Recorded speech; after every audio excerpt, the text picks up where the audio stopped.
નમસ્કાર વિદ્યાર્થી મિત્રો, આજે આપણે ગાલા અસાઇનમેન્ટના હિન્દીના પ્રશ્નપત્ર 3 જેનો વિભાગ બી અને સી બંનેનું સંપૂર્ણ સોલ્યુશન સાથે કરીશું. પ્રથમ પૂજ્ય શ્રી મહાગણપતિજીનું નામ લઈને આજના આ સેશનની શરૂઆત કરીએ. જો તમને મારા આ વિડીયો દ્વારા જરૂરી માર્ગદર્શન અને માહિતી મળી રહેતા હોય, પેપરોનું સોલ્યુશન મળી રહેતું હોય તો મારી આ ચેનલને જરૂરથી લાઈક કરજો, શેર કરજો અને સબસ્ક્રાઈબ કરજો. સૌથી પહેલાં છે निम्नलिखित प्रश्नों के नीचे दिए गए विकल्पों में से सही विकल्प चुनकर उत्तर लिखिए.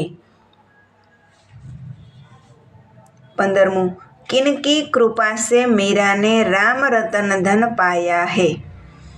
उत्तर छे सदगुरु की. 16. गोपी श्री कृष्ण के से कैसा प्रेम करती है? तो निश्चल. 17. आत्मा परमात्मा की अद्वैतता की बात कौन से काव्य में की गई है? तो उत्तर छे प्रभुजी तुम चंदन हम पानी. त्यार पछी सही विकल्प चुनकर रिक्त स्थानों की पूर्ति कीजिए.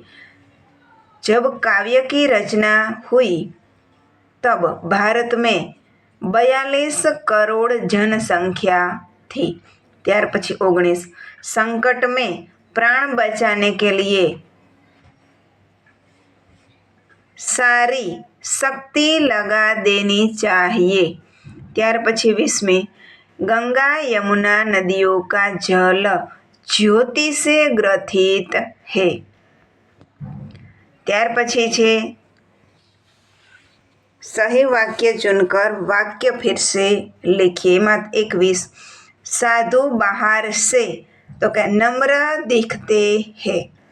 कवि ने एमा भारत की जनसंख्या को महान बताया है. त्यार पछी 23.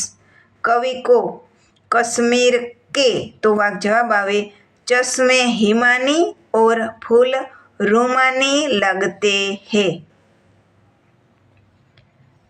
निम्नलिखित प्रश्नों के उत्तर एक एक वाक्य में लिखिए. 2 मार्कना छे, 2 प्रश्न छे, बंने लखवा फरजियात छे. पहलो छे इंद्र ने खोखले वृक्ष में क्या देखा? उत्तर इंद्र ने खोखले वृक्ष में एक सुंदर तोते को देखा. त्यार पछी वजीर में दाने नहीं थे का क्या अर्थ है? उत्तर वजीर में दाने नहीं थे का अर्थ है वजीर એટલે કે દાનેદાર યાની બુદ્ધિમાન નહીં થા. અહીંયા વજીર શબ્દ છે એ મંત્રીના અર્થમાં છે કે મંત્રી છે એ બુદ્ધિમાન નહીં થા. ત્યાર પછી નિમ્નલિખિત પ્રશ્ન કા ઉત્તર 2-3 વાક્ય में लिखिए. એમાં 2 પ્રશ્ન આપેલા છે, તમારે કોઈ પણ એક જ પેપરમાં લખવાનો છે. અહીંયા મેં બંનેના ઉત્તર આપેલા છે. कवि ने भूख की दशा को क्यों सुंदर कहा है? उत्तर है प्रत्येक प्राणी भूख की दशा में लड़ने के लिए तैयार हो जाते हैं एवं संघर्ष करते समय प्राणी बहुत सुंदर लगता है, इसलिए कवि ने भूख की दशा को सुंदर कहा है. अथवा में आपेलो छे प्रश्न हम नव युग के अग्रदूत कैसे बन सकते हैं? उत्तर है हम लोगों के दिलों से असंतोष की भावना दूर करके उनमें संतोष के भाव पैदा करके पृथ्वी पर हम लोगों को स्वर्ग जैसी सुविधा प्रदान करके हम उन्नति के पथ पर आगे बढ़ते हुए लोगों का मार्गदर्शन करके नव युग के अग्रदूत बन सकते हैं. ત્યાર પછી આગળ નિમ્નલિખિત પ્રશ્નો કા ઉત્તર 4-5 વાક્ય में लिखिए. એમાં પણ 2 આપેલા છે, તમારે કોઈ પણ એક જ લખવાનો છે. संत रैदास ने भगवान के प्रति अपना भक्तिभाव किन किन रूपों में व्यक्त किया है? उत्तर संत रैदास भगवान के एकनिष्ठ भक्त है, वे अपने आप को भगवान से विभिन्न रूपों से जुड़े रहना चाहते हैं। वे कहते हैं कि यदि प्रभु चंदन है तो वे पानी है, जिसका उपयोग चंदन घिसते समय किया जाता है। भगवान यदि बादल है तो वे मोर है, जो बादल को देखकर मस्ती में आकर नाचने लगता है। ત્યાર પછી પ્રભુ ચંદ્रमा है तो रैदास चातक है, जिसका मन चंद्रमा को देखकर नहीं भरता। यदि प्रभु दीपक है तो वे उसकी बाती है, जो अपने आप को जलाती रहती है। भगवान मोती है तो संत रैदास वह धागा है जिसमें मोती पिरोया जाता है। प्रभु सोना है तो रैदास सुहागा है। यदि भगवान स्वामी है तो रैदास उनके दास बनने में अपने आप को धन्य मानते हैं। આ પ્રશ્નમાંથી એક માર્કના ખાલી જગ્યામાં પણ તમને પ્રશ્ન પૂછાઈ શકે છે, તો ધ્યાનથી વાંચવું, સમજવું। અથવામાં આપેલો છે भक्ति में लीन मेरा को लोग क्या क्या कहते थे और क्यों। उत्तर छे मीराबाई श्री कृष्ण के प्रेम में रंगते रंगते संसार के प्रति विरक्त हो गई थी। उन्होंने सांसारिका को बिल्कुल भुला दिया था। मीरा श्री कृष्ण के प्रेम में पैरों में घुंघरू बांधकर नाचती थी। यह देखकर लोग उन्हें पागल कहने लगे थे। वे साधुओं की संगति में बैठती थी। यह देखकर लोग उनकी खिल्ली उड़ाया करते थे। उनकी सास और राणा को मीरा का भक्तिभाव बिल्कुल अच्छा नहीं लगता था, इसलिए सास उन्हें कुलनाशिनी कहती थी और राणा को लगता था कि ऐसे प्राणी को जीवित ही नहीं रहना चाहिए, इसलिए उन्होंने मीरा को जान से मारने के लिए विष का प्याला ही भेज दिया था। ત્યાર પછી નિમ્નલિખિત પંક્તિઓ का आशय स्पष्ट कीजिए। 2 માર્કમાં છે, 2માંથી 2 પૂછાય છે, 2માંથી આમાં પણ 1 લખવાનો છે। हम हैं नव युग के अग्रदूत, हम काल जल्दी नाविक अभूत, हम साम्य दीपक के नव प्रकाश, हम विजयोन्मादी क्रांति के पुत, हे प्रदीप्त गतिमान जागो और जगाओ। जेनो उत्तर छे उपरोक्त पंक्तियों के माध्यम से कवि कहना चाहते हैं कि हम नए जमाने के अग्रणी जन हैं।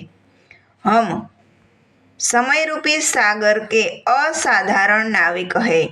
हम समानता का प्रकाश फैलाने वाले दीपक की ज्योति से निकले नए प्रकाश की भांति है।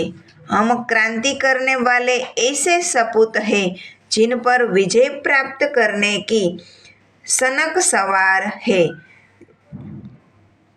हे गतिमान और प्रदीप्त जनशक्ति, तुम स्वयं जागो और दूसरों को भी जागरूक करो। अथवा में आपेलो छे कि भूख से लड़ने कोई खड़ा हो जब भी भूख से लड़ने कोई खड़ा हो जाता है सुंदर दिखने लगता है। उत्तर छे कवि कहते हैं कि भूख से मुक्ति पाने का मार्ग संघर्ष है। जब कोई प्राणी भूख से मुक्ति पाने के लिए संघर्ष करता है तो वह बहुत सुंदर दिखाई देने लगता है। भूख मिटाने के लिए प्राणी कुछ भी करने के लिए तत्पर हो जाता है। ये तत्परता संघर्ष में बदल जाती है और संघर्ष से सुंदरता प्राप्त होती है। ત્યાર પછી विभाग सी, निम्नलिखित कहावत का अर्थ स्पष्ट कीजिए। दिन दूनी रात चौगनी, प्रतिदिन अधिक प्रगति करना। शब्द समूह छे पास पास उग आए पेड़ों का समूह। उत्तर छे झुरमुट। संधि कमलेश तो कमल प्लस ईस, ई दीर्घ थशे। ત્યાર પછી સંધિ જોડીએ સહ પ્લસ અનુભૂતિ તો સહાનુભૂતિ। મુહાવરે કા અર્થ પણ આપવાનો છે અને વાક્ય પણ લખવાનું છે। ભવસાગર તરના, જીવન મૃત્યુ કે फेरे से मुक्त होना। वाक्य छे सदगुरु की कृपा से भक्त भव सागर तर जाता है। ત્યાર પછી વિરોધી दीर्घाहार तो अल्पाहार, भ्रष्टाचार तो शिष्टाचार, पर्यायवाची मेहनत तो परिश्रम અને ઉપવન તો બગીચા। ત્યાર પછી ભાવવાચક સંજ્ઞા છે કાંપના તો કંપન, મૌજૂદા તો મૌજૂદગી। ત્યાર પછી વિશેષણ સંજ્ઞા લખવાની છે ગાંવ તો ગંવાર, શરીર તો શારીરિક। ત્યાર પછી કર્તૃવાચક સંજ્ઞા બાત તો બાતુની, વિશ્લેષણ તો વિશ્લેષક અને ત્યાર પછી સમાસ। નિમ્નલિખિત શબ્દો કા સમાસ પહેચાનિए। શબ્દ આપેલા છે એમાંથી સમાસને ઓળખી અને પછી સાચો ઉત્તર લખજો। રક્ષાગાર તત્પુરુષ સમાસ, કંઠાવરોધ તો એ પણ તત્પુરુષ સમાસ થશે। વિદ્યાર્થી મિત્રો, આવા જ માહિતીથી સભર અને સંપૂર્ણ પેપરોનું સોલ્યુશન મેળવવા માટે મારી આ ચેનલને લાઈક કરજો, શેર કરજો અને તમારા સાથી મિત્રો સાથે અવશ્ય શેર કરજો, સબસ્ક્રાઈબ પણ કરી લેજો। ધન્યવાદ।